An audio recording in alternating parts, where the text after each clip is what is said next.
મેં એવું કીધું કે માતા એવી શું ખબર પડે, આ તો બધા ભાષાના વાતો છે.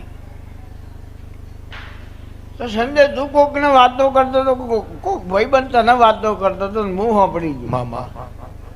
એ તારો ભાઈબંધ તને એવું કહેતો હતો કે સંજયભાઈ તમારા ભીખાભાઈ જોડે સારા સંબંધ હોય. તો મારે ચેહરમાનું કામ હતું, એક કામ તમે મારું ના કરાવો.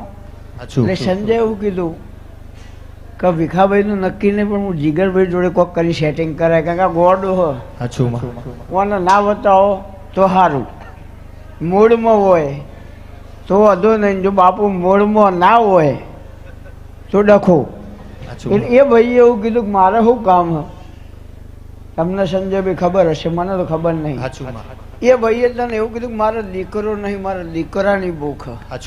અને એવો તને ભલામણ કર્યો તો એ મૂચી હરાઈ લ્યા કે આવો આવો મારો જ્વાળકાર જોશી, આવો મારી જમણી જનોઈ, આવો રદો રોતો હોય હર તારા જીવન ખબર પડતી હોય દેવી.